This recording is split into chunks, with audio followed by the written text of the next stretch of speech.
आदरणीय प्रधानमंत्री जी, उत्तर प्रदेश के आदरणीय मुख्यमंत्री जी, आदरणीय राज्यपाल महोदया, देश के आज विद्यमान सभी पंथ संप्रदायों का प्रतिनिधित्व करने वाले हमारे संत ऋषि आचार्य गण और समाज के सब स्तरों का प्रतिनिधित्व करने वाले निमंत्रित महानुभाव, आज का आनंद शब्दों में वर्णनातीत है और उसके वर्णन करने का प्रयास इसके पहले के वक्तव्यों में अच्छा हो गया है। यह भी बता दिया गया है और हम जानते भी हैं कि आज अयोध्या में रामलला के साथ भारत का स्व लौट के आया है।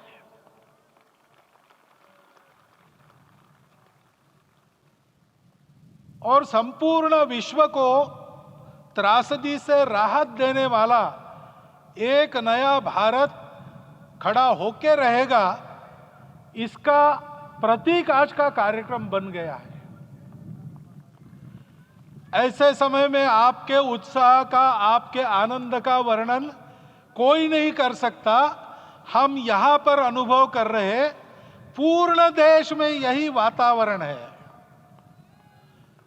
छोटे छोटे मंदिर के सामने दूरदर्शन पर इस कार्यक्रम को सुनने वाले हमारे समाज के करोड़ों बंधु वहां पहुंच न पाए, ऐसे घर घर के हमारे नागरिक सज्जन, माता भगिनी सब भाव विभोर है, सब में आनंद है, सब में उत्साह है। और ऐसे समय में जोश की बातों में थोड़ी सी होश की बात करने का काम मुझे ही दिया जाता है। आज हमने सुना कि इस प्राण प्रतिष्ठा महोत्सव में पधारने के पूर्व प्रधानमंत्री जी ने कठोर व्रत रखा।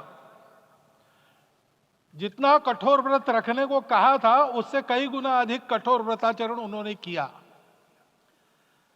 मेरे पुराना उनसे परिचय है, मैं जानता हूं वो तपस्वी है ही, परंतु वो अकेले तप कर रहे हैं, हम क्या करेंगे। अयोध्या में रामलला आए, अयोध्या से बाहर क्यों गए थे? रामायण में क्यों गए थे बाहर? तो अयोध्या में कलह हुआ। अयोध्या उस पुरी का नाम है जिसमें कोई द्वंद्व नहीं, जिसमें कोई कलह नहीं, जिसमें कोई दुविधा नहीं। वो हुआ 14 वर्ष वनवास में गए। वो सब ठीक होने के बाद दुनिया के कलह को मिटा के वापिस आए। आज रामलला वापस फिर से आए हैं 500 साल के बाद। जिनके त्याग, तपस्या, प्रयासों से ये सोने का दिन आज हम देख रहे, सुवर्ण दिवस देख रहे, उनका स्मरण प्राण प्रतिष्ठा के संकल्प में हम लोगों ने कहा, आपने सुना होगा, स्मरण किया। उनकी तपस्या को, उनके त्याग को, उनके परिश्रम को शत बार, सहस्त्र बार, कोटि बार नमन है। रामलला के यहां इस युग में आज के दिन फिर वापस आने का इतिहास जो जो श्रवण करेगा वो राष्ट्र के लिए कर्मप्रवण होगा और उसके राष्ट्र का सब दुख दैन्य हरण होगा। ऐसे इस इतिहास का सामर्थ्य है। परंतु उसमें हमारे लिए कर्तव्य का आदेश भी है। प्रधानमंत्री जी ने तप किया, अब हमको भी तप करना है। राम राज्य आने वाला है, वो कैसा था? दैहिक दैविक भौतिक तापा, राम राज नहीं कहु व्यापा। सब नर करहि परस्पर प्रीति, चलहि स्वधर्म निरत श्रुति नीति। सब निर्दंभ धर्मरत पुनि, नर अरु नारी चतुर सब गुनी। सब गुणज्ञ पंडित सब ज्ञानी, सब कृतज्ञ नहीं कपट सयानी। राम राज्य के सामान्य नागरिकों का जो वर्णन है, हम भी इस गौरवमय भारतवर्ष की संतानें हैं। कोटि कोटि कंठ उसका जयगान करने वाले हमारे हैं। हमको इस प्रकार के व्यवहार को रखने का तप आचरण करना पड़ेगा। हमको भी सारे कलह को विदाई देनी पड़ेगी। छोटे छोटे परस्पर मत रहते हैं, छोटे छोटे विवाद रहते हैं, उसको लेकर लड़ाई करने की आदत छोड़ देनी पड़ेगी। आखिर है क्या? ये बात बताई, वो सामान्य नागरिक कैसे थे? निर्दंभ, प्रामाणिकता से आचरण करने वाले, केवल बातें करने वाले नहीं और बातें करके उसका अहंकार पालने वाले नहीं थे। काम करते थे, आचरण करते थे और अहंकार नहीं था। ऐसे वो थे और धर्मरत थे। यानी क्या थे? इस पर कठिन भाषा में प्रवचन बहुत लंबा हो सकता है, लेकिन थोड़े में धर्म के जो 4 मूल्य जिनकी चौखट पर धर्म है, ऐसा श्रीमद् भागवत में बताया है, सत्य करुणा शुचिता तपस, उसका आज हमारे लिए युगानुकूल आचरण क्या है? तो सत्य कहता है कि सब घटों में राम है, ब्रह्म सत्य है, वही सर्वत्र है। तो हमको ये जानकर आपस में समन्वय से चलना होगा, क्योंकि हम चलते हैं, सबके लिए चलते हैं, सब हमारे हैं, इसलिए हम चल पाते हैं।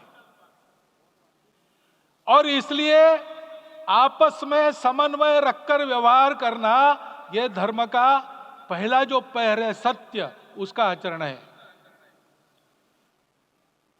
करुणा दूसरा कदम है, उसका आचरण है सेवा और परोपकार।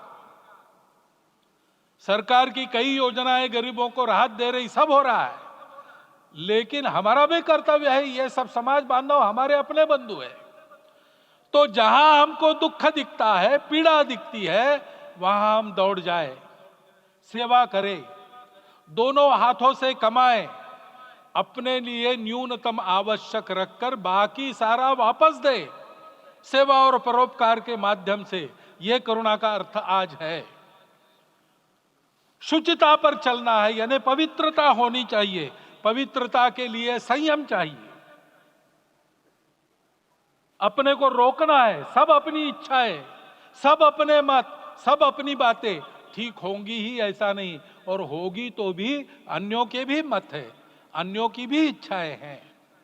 और इसलिए अपने आप को संयम में रखते हैं तो सारी पृथ्वी सब मानवों को जीवित रखेगी। गांधी जी कहते थे, earth has enough for everyone's need, but it cannot satisfy everyone's greed. तो लोभ नहीं करना, संयम में रहना और अनुशासन का पालन करना, अपने जीवन में अनुशासित रहना, अपने कुटुंब में अनुशासन रहना, अपने समाज में अनुशासन रहना। सामाजिक जीवन में नागरिक अनुशासन का पालन करना। भगिनी निवेदिता कहती थी कि स्वतंत्र देश में नागरिक संवेदना रखना और नागरिक अनुशासन का पालन करना, यही देशभक्ति का रूप है। इससे जीवन में पवित्रता आती है। और तपस का तो मूर्तिमान उदाहरण आपके सामने आज दिया गया। व्यक्तिगत तपस तो हम करेंगे, सामूहिक तपस क्या है? संगच्छध्वम संवदध्वम संवो मनांसी जानता। हम साथ चलेंगे, बोलेंगे आपस में, उसमें से एक सहमति का संवाद निकालेंगे, एक ही भाषा बोलेंगे, वो वाणी मन वचन कर्म समन्वित होगा और मिलके चलेंगे, अपने देश को विश्वगुरु बनाएंगे। ये तपस हम सबको करना है। 500 वर्षों तक अनेक पीढ़ियों ने लगकर परिश्रम करके, प्राणों का बलिदान देके, खून पसीना बहाकर आज ये आनंद का दिन सारे राष्ट्र को उपलब्ध करा दिया। उन सबके प्रति हमारे मन में कृतज्ञता है। मैं यहाँ बैठता हूं तो मेरे मन में विचार आता है कि मुझे बिठाया, मैंने क्या किया। वो तो जो उन्होंने किया उसका प्रतिनिधि भी मुझे बनाया गया है। उस प्रतिनिधि के नाते मैं ये अवदान स्वीकार करता हूं और उन्हीं को अर्पण करता हूं। परंतु उनका ये व्रत हमको आगे लेके जाना है।